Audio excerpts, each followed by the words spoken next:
Կներու եք թե ասեք մի անգամից։ Մենք ուղիղ եթերում ենք, խնդրում ենք պատասխանել, թե ինչ շարժման մասին է խոսքը, ինչ եք մեկնարկում։ Այսօր շարունակվում է մեր նախնական սկսած աշխատանքները բանի մասին փետրվարի 18-ին մեծ հանրահավաք կատարելու նախապատրաստման ճանապարհին։ Մենք գիտենք, որ սխալական ենք, մարդ ենք ի վերջո բոլորս եւ փորձում ենք մինչեւ վերջ համոզել եւ համոզվել։ Այսինքն դիմացինին համոզել, որ մեր մտադրությունները արդարացի են եւ եթե մենք սխալ ենք, համոզվել, որ այնքան է ճիշտ տեղում չենք։ Գլխավոր խնդիրն այն է, որ Հայաստանում բազմաթիվ դժգոհություններ կան եւ այդ բոլոր դժգոհությունների հիմքում ընկած է մի բան՝ իրավախախտումներ։ Հաճախ ասում են օրինախախտումներ, օրենքները նրա համար են, որ մարդկային իրավունքները պահպանեն, պետությունն անգամ նրա համար է, որ մարդիկ կայանան իրենց երազներով, իրենց նպատակներով եւ մանավանդ իրենց իրավունքներով։ Դրանց մեր հիմնական շեշտադրումը իրավախախտումներն են։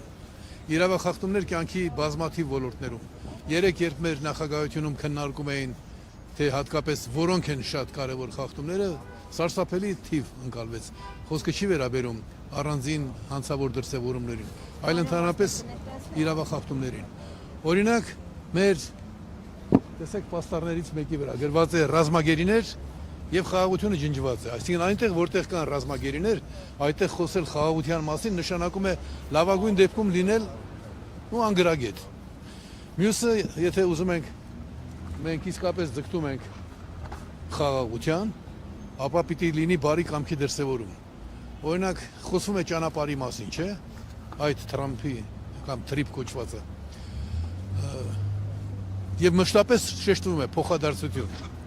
Արդեն հանրությանը մենք կարողացանք հասնել, անկեղծ ասեմ, մենք, որովհետև դեռևս սեպտեմբերից մենք ունենք հրապարակումներ, որ եթե փոխադարձության մասին է խոսքը, ապա պետք է նաև ցույց տրվի, թե Ադրբեջանը կամ Թուրքիան ինչ ճանապարհներ են բացում։ Այս պայմաններում, եթե դու չունես որևէ բացված ճանապարհ, ավելին ունես նոր փակված ճանապարհներ, օրինակ Գորիս Կապան ճանապարհը, նշանակում է դու զբաղված ես ինքնախապեյությամբ կամ քեզ դնում ես հիմարի տեղ։ Երբ դու քեզ հիմարի տեղ ես դնում, թշնամու համար, թեկուզ հակառակորդի համար շատ հեշտանում է գործը։ Կամ մյուս պաստառը, ձեռքներդ հեռու հայ առաքելական Սուրբ եկեղեցուց, սահմանադրությունից եւ հայ ժողովրդից։ Սա ուղղված է Հայաստանի իշխանություններին։ Իդեպ շարունակելուց առաջ ասեմ, որ մենք դեռևս լիարժեքորեն չենք օգտագործել։ Այսօր հարաբերականորեն կոչեցինք հանրահավաք, որպեսզի մարդկանց տրամադրենք հավատալու, որ իրենցից ինչ-որ բան է կախված, որ մարդիկ, եթե ոչ հաջորդ ուրբաթ ժամը 4-ին կամ մյուս ուրբաթ, ապա ամսի 18-ին բոլորս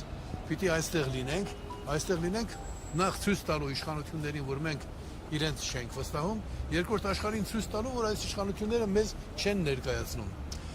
Հակառակ դեպքում, հենց սկզբից պարտավոր եմ ասել, հակառակ դեպքում պիտի մարդիկ արձանագրեն, որ ստացանք հրավեր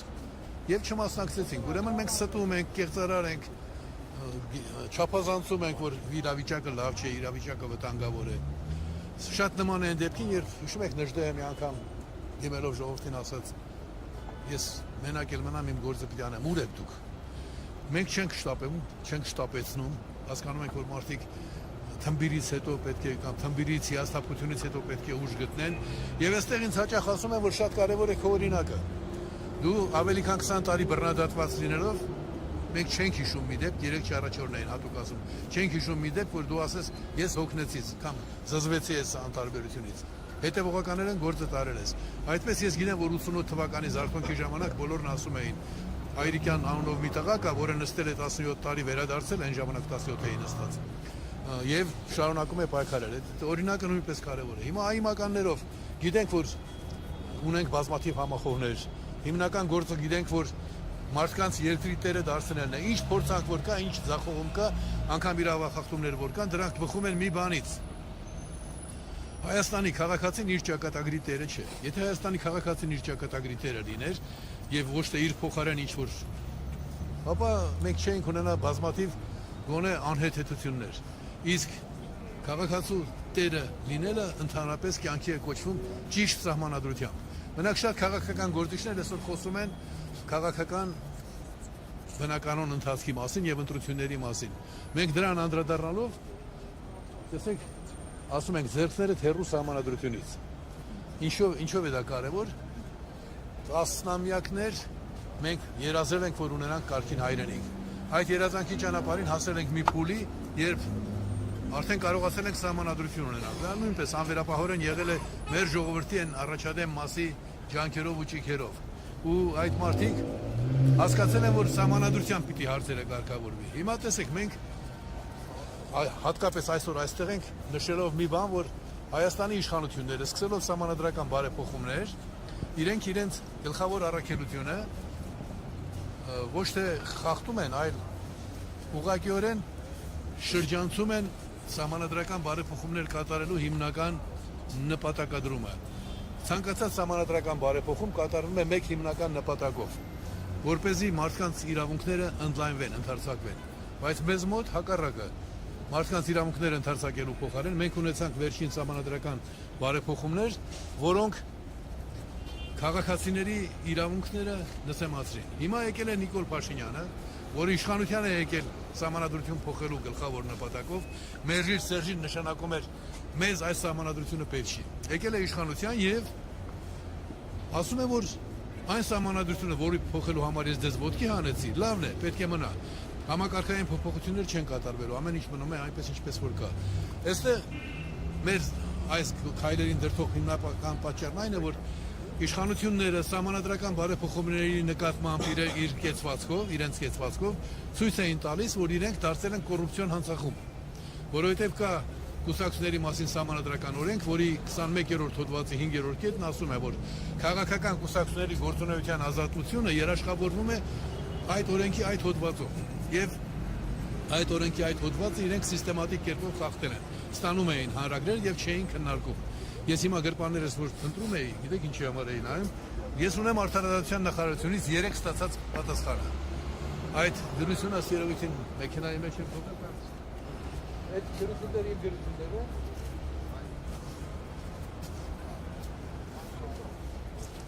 Ուրեմն 3 սահմանադրական Արդարադատության նախարարությունը սահմանադրության վերաբերյալ պատասխանում ինքը գրում է. մենք քննեցինք ձեր դիմումը, առաջին անգամ է որ ժամանակին պատասխանում են։ Վարչապետին ուղղված դիմումինի պատասխան, մեր Արդարադատության նախարարության անունն էլ կարող եմ ասել, ով է այս պատասխանատվությունը իր վրա վերցրել, քարտուղարը Համլետ Հարությունյան։ Գլխավոր քարտուղարն է Արդարադատության դատարան, ասում է, որ ձեր փոխանցած հանրագրի մեջ, որը վարչապետը փոխանցել է իրենց, նախկինում անտեսում էին, ասում էին չի եղել։ Չի նշված հատկապես դուք ինչ եք պահանջում։ Այնինչ ես ունեմ, հիմա չեմ կամենում ծանրաբեռնել մարդկանց ուշադրությունը, ես ունեմ մեր փաստաթուղթը, որտեղ ասված է։ Այս անգամ սահմանադրական փոփոխությունների հայեցակարգն ու պատրաստի նախագիծը ձեզ եւ սահմանադրական խորհրդին Արդարադատության նախարարին ներկայացնելուց առաջ եւ դրան զուգահեռ ճիշտ եմ համարում նաեւ ձեզ հիշեցնել կուսակցությունների մասին օրենքի սահմանված կանոնները եւ ներկայացնում եմ։ Այստեղ հստակ ասում է, ահա ձեզ հայեցակարգ, ահա այսինչ կայքեջում սահմանադրության նախագիծ։ Կոչ ենք անում ձեր հանձնաժողովին քննարկել։ Այսպեսի հիմնավոր փաստաթղթեր ստանալուն զուգահեռ իրենք համարձակվում են գրել հանրագրերը քննարկելու կարգ կա եւ այդ կարգին ձեր հիմք ընդունելով վերոշարադրյալը հայտնում եք, որ ձեր կողմից ներկայացված հանրագրերի քննարկման ենթակա մերժան։ Հանրագիրը ենթակա է մերժման, ձեզ տրված է նախագիծ։ Դուք ի՞նչն եք համարում ոչ բավարար։ Դուք հիմա ունեք հանձնաժողով, նրանց ժամանակին մեծ աշխատավարձներ եք տալիս ու խրվեցիք կոռուպցիոն հանցագործության մեջ, ապօրինի վարձատրություններ։ Հիմա ասում եք, որ այնքան էլ հիմնավոր չի։ Իհարկե մենք սրան կանդրադառնանք, բայց վերադառնալով հիմնական խնդրին, դուք որ ասացիք ավելի մանրամասն ներկայացնել իրավախախտումները, հենց այս փաստարկումը բերեցի սահմանադրությունից հետո։ Ինչ իրավունք ունես դու զբաղվելու սահմանադրությամբ, երբ սահմանադրությունը համազգային կարևորության խնդիր է, սահմանադրությունը պահանջում է քաղաքական ուժերի նույնիսկ բոլոր անհատների մասնակցություն, եւ քանի որ քո իրավական ակտում նորմատիվ իրավական ակտեր են ընդունել 2 անգամ եւ մի քանի անգամ էլ փոփոխել է, հստակ նշված է աշխատել հրապարակայնորեն, դու ինչ իրավունքով ես դռներդ փակում եւ չես քննարկում միակ այլընտրանքային նախագիծը։ Այս ժողովուրդը պիտի իմանա, որ սա պատմական փրկարար նախաձեռնություններ։ Եթե ժամանակին նախորդ իշխանությունները նույն արած չլինեին, սրանք էլ շարունակում են նախորդների գիծը։ Եվ մենք ընդունած լինեինք արդեն, եթե քննարկեն չեն կարող չընդունել բացարձակ ժողովրդավարության նախագիծը, ապա մենք ոչ այդ պատերազմը կունենայինք, ոչ այդ պատերազմի բացասական հետևանքները, ոչ էլ հիմիկվա, ոչ թե վտանգավոր վիճակը, այլ դեպի կործանում տանող վիճակը։ Բացի այս, Պարոն Հայրիկյան, տեսեք, դուք շարժում եք սկսում, հանրահավաքներով եք մեկնարկում սկիզբը, բայց նշում եք, որ դեմ եք այս իշխանությունը, սակայն հիմա հանրապետությունում շատերն են դեմ եւ նմանատիպ այլ շարժումներ են եղել, ինչու չեք միանում նրան, կամ արդյոք նրանք միացել են ձեզ։ ներողություն, նախ որևէ շարժում ասպարեզ իջնելուց առաջ պիտի փորձի հաղորդակցել մյուս քաղաքական ուժերի հետ։ Մենք տևականորեն փոխանցում ենք մեր մոտեցումները, աշխատում ենք տարբեր կլոր սեղանների հետ, Սահմանադրության վերաբերյալ ունենք աջակիցներ եւ ամենակարևորը մենք կատարում ենք մի շեշտադրում, բոլորին տեղեկացրել ենք, ասում ենք, իրավախախտումներն են պատճառը։ Ես առանձին կուսակցությունների անուններ չեմ տա, որպեսզի հանկարծ որևէ մեկին մոռանալով չթողնեմ։ Ես կարծում եմ, մենք աշխատում ենք մեր փորձով ապացուցված ճիշտ ճանապարհով։ Երբ մենք ասում էինք անկախ Հայաստան, հանրաքվեի ճանապարհով, ոչ ոք չէր ասում։ Հետո ստեղծվեցին աստիճանաբար եկան այդ գաղափարին։ Հիմա մենք ասում ենք ժողովրդին պատկանող հայրենիք, ժողովրդավարական Հայաստան եւ չգիտեմ այդ ուրիշներից ում պիտի մենք միանանք, որ մեր ասածները չեն ընդգրկում։ Մենք ամենամեծ միանալու փորձ հայ ժողովրդի պատմության մեջ դրսևորել է ԱԻՄ-ը, մանավանդ 96 թվականին լինելով հիմնական դեմքը, ես անգամ տեխնացությունս չդրեցի, 98 թվականին մենք միանալով սահմանադրական բարեփոխումների գործին ընթացք տվեցինք, առանց դրա մենք ունենալու ենք նախագահական համակարգ, որտեղ նախագահը քնից կզարթներ եւ կարող էր պարլամենտն արձակել, օրինակի համար եմ ասում, կամ արգելված էր երկխոսությունը։ Մենք մեր ասած ճանապարհով ունենք համագործակցելու մեծ փորձ, հիմա էլ ընտրել ենք մի ծրագիր ու մի գաղափար, որը բոլոր ողջամիտ մարդկանց պիտի տրամադրեր։ Հայրիկյանը չի ասում եկեք միացեք ինձ, որ ես դառնամ ձեր վարչապետը, ձեր նախագահի տեխնատուր կամ որևէ այլ բան։ Ներողություն, դա այլ հարց է։ Հայրիկյանն ասում է նկատել եք իրավախախտումներ, եկեք բոլորս միասին այդ իրավախախտումների դեմ աշխատենք։ Եվ այս գործողության նպատակը որն է այս ընթացքի նախապատրաստել նաև այն տատանվողներին, վախվորածներին, չհասկացողներին օգնել, որ հասկանալ, որ պետք է միասնական ուժերով աշխատել, որովհետև երբ դու խոսում ես նույնիսկ ապագա ընտրությունների մասին, բնական է, որ դու պիտի հասկանաս, որ այդ ընտրությունները կարող են լինել միայն այն պայմաններում, իսկապես ընտրություն կարող են լինել, եթե իրավախախտումներ երկրում չկան։ Եթե երկրում կան իրավախախտումներ, այդ տեսեք, ես պաստառները կարդացի, բացարձակ ժողովրդավարություն նշանակում է Հայաստանը գնալով մեծանում է, որոշակի բան է։ Եթե դու խոսում ես հայ առաքելական եկեղեցու իրավունքները ոտնահարելու պայմաններում ընտրություններ անցկացնելու մասին, հայ առաքելական եկեղեցու դեմ սահմանադրական բռնությունները սահմանադրական իրավունքի տեսակետից սարսափելի են։ Ինչ ընտրության մասին կարելի է խոսել, երբ դու ունես քաղաքականավորներ։ Ես չեմ տեսնում այն պաստառը, որ ասում են ոչ քաղաքականավորների։ Մի երկրում, որտեղ կան քաղաքականավորներ, այդտեղ չի կարող լինել ընտրություն։ Հետո ինչ որ դու գնահատական ես տալիս քո պատկերացումներով աշխարհը, եթե դրանց ճանաչում է քաղաքականավոր, որովհետև խոսքի համար, խղճի ազատության համար կանանորից կամ տնտեսական գործունեություն անող մարդուն տանում ես բանտ։ Այնպես որ այս բոլորը իրար հետ սերտորեն կապված խնդիրներ են, ու այդ բոլոր խնդիրների մեջ մենք գտանք հիմնականը։ Եկեք այս փուլում բոլորդ հիմում եմ բոլոր 100 տարվա եւ 100 օրվա բոլոր կուսակցությունների կա խնդիր։ Այդ խնդիրը մեր ժողովրդի երկրի ճակատագրի տերը չլինելն է։ Դա հիմնական խնդիրն է։ Եթե դա չենք, չունենք այդ իմացությունը, որ դա հասկանանք։ Կան առանձին խնդիրներ, եւ այդ բոլոր խնդիրների հիմքում սկսած հարկային տերորից Տերոր ուրիշ բառ չի կարելի գործել։ Վերջացած սոցիալական անարդարությունը խտրականության դրսևորում է, երբ դու աղքատության մեջ ապրող 20%-ին մոռանալով աթոռների վրա բազմած պորտաբույսներին տալիս ես պարգևավճարներ, ում հաշվին ես տալիս։ Այս բոլորը խնդիրներ են։ Ես բոլոր խնդիրներին միանգամից իհարկե չեմ կարող անդրադառնալ, բայց ով ինչ խնդիր որ տեսնում է, ինչ որ կարևոր է համարում, այդ ամենի հիմքում ընկած է իրավախախտում։ Ուրեմն հաջորդ ուրբաթ ժամը 4-ին այստեղ պիտի լինենք ոչ թե 50 հոգի կամ 10 հոգի, այլ պիտի լինենք 1000 հոգի։ Իսկ մյուս ուրբաթ 10000։ Փետրվարի 18-ին այստեղ պետք է բոլոր նրանք, ովքեր միայն իրավախախտումից են խոսում։ Ոչ թե ես Ամերիկա մետ եմ, դու Եվրոպա մետ ես, դու դա թող մնա, դա քո խնդիրն է։ բոլորս պիտի համախմբվենք նախ եւ առաջ իրավախախտումները Հայաստանում վերջացնելու իրավախախտումներին վերջ տալու համար։ Իսկ իրավախախտումների մեջ ընկած է նաեւ այն, որ դու տանդ նստած ես, հանկարծ իմանում ես, որ քո հայրենիքի անունից ինչ որ մեկը գնացել է եւ ասում է դու բնական է, էլի Գորիս Կապան ճանապարհը փակել են, այդ մերը չէր։ Եվ դու ասելու բան չունես։ Վաղը ասում է, բարա, մենք խաղաղություն ենք հաստատում, բայց ռազմագերիներ ունես։ Ես որպեսզի հարցերը չկրկնեմ ասեմ, դուք շատ կարևոր երևույթի մասին խոսեցիք, նման իրավիճակներում ազգը պետք է իր ուժերը միավորի,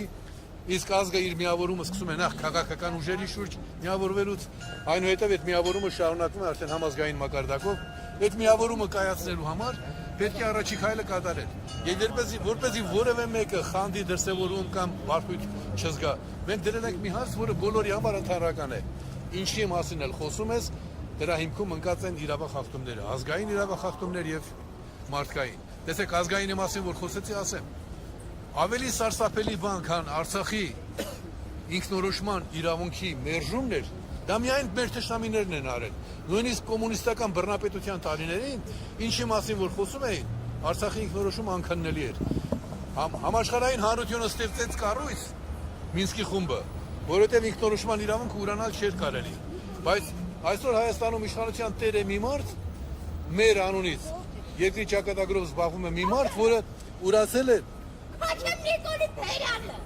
որը ուրացել է ազգերի ինքնորոշման իրավունքը։ Ազգերի ինքնորոշման իրավունքի ուրացումը դա հանգիստ մնացեք։ Մենք բոլորը ձեզ հետ ենք, դուք էլ մեզ հետ եք, շնորհակալություն։ Ուրեմն, եթե Ձեր հաջորդի քայլերի մասին կխոսենք։ անպայման, եթե որևէ իշխանավոր ուրանում է թեկուզ հեռավոր աֆրիկյան մի երկրի մարդկանց ինքնորոշման իրավունքը, դա արդեն ամենասարսափելի մարդն է, որ կարող է լինել։ Մեր այստեղ հավաքվելը, հաջորդ օրերին հավաքվելը ունի մեկ հիմնական նպատակ։ Այդ հիմնական նպատակը մարդկանց օգնել, որ իրենց արժանապատվության տերը լինելով առաջանան։ Քայլերի հաջորդականությունը հետևյալն է։ Այս ուրբաթ հավաքվեցինք որպես նախապատրաստական քայլ եւ այս քայլի ընթացքում մենք խոսեցինք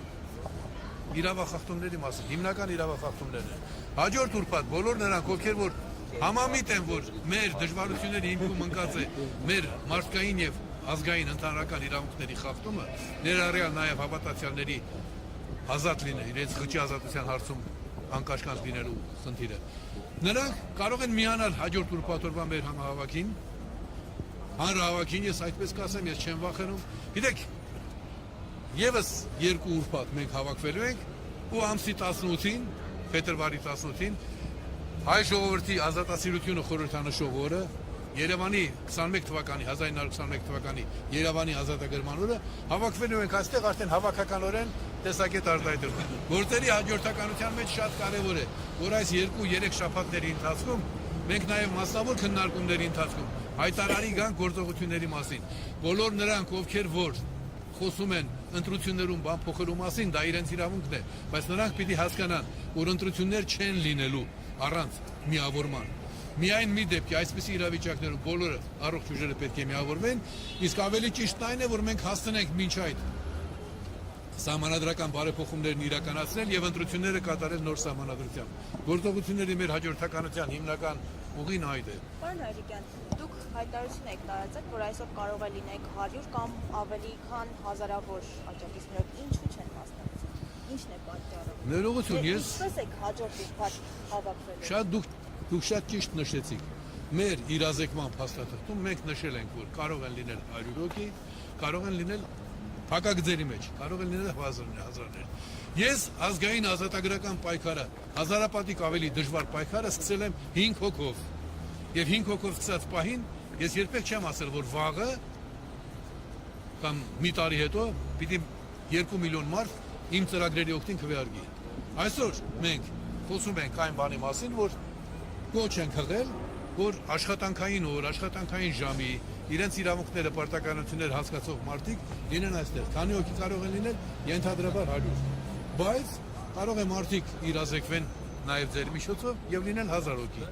Այսինքն հիմա ինչու մարդիկ չեն եկել, ես ասում, մարդիկ չեն եկել իրենց իրավունքներ։ Վաղը եթե ոչ ոք չգար,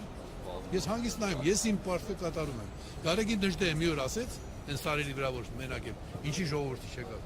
Կգաք լավ, հենց եկան իրար հետ աշխատեցին։ Հենց չեկան ինքն էլ թողեց հեռացավ Հայաստանից։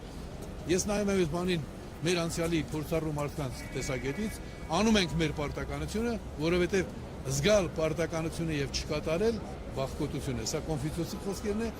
իսկ Աստված մեզ բազում անգամներ Աստվածաշնչի միջոցով ասում է՝ մի վախեցեք։ Ես իմ պարտն եմ կատարում, դուք ձեր պարտն եք կատարում նաեւ այսօր իմ խոսքը փոխանցելով։ Մենք պարտավոր ենք օգնել բոլոր նրանց, ովքեր որ ելք են փնտրում իրավիճակից։ Իսկ եթե բանը հասնի նրան, որ ոչ ոք ելք չուզենա, թող ոչ ոք չմտածի, որ ինչ որ մեկը պարտավոր է 20 տարի բռնադատվելուց հետո անընդմեջ իր ողջ կարողությունը ներդնելուց հետո էլի շարունակել։ Դրա համար ես նշել եմ սահման։ Փետրվարի 18-ին կգաք, բարի, միասին խոսենք, թե ինչ ենք անելու միասին։ Եթե չեն գա, ես իմ ձից կախված արեցի եւ թող ոչ ոք դրանից հետո չտրտնջա ինչ որ դժվարությունների վերաբերյալ։ Վախեցած, ընկճված մարդուն պատրաստ եմ օգնել, բայց չկամեցող մարդուն օգնելը նշանակում է բռնանալ նրա ազատ կամքի վրա։ Այսօր մենք այստեղ ենք ներկայացնելու մեր հանրության ներսում տրամադրված արկա տրամադրությունները եւ այդ գործը կատարում ենք հնարավոր բոլոր միջոցներով։ Ես եմ շնորհակալ։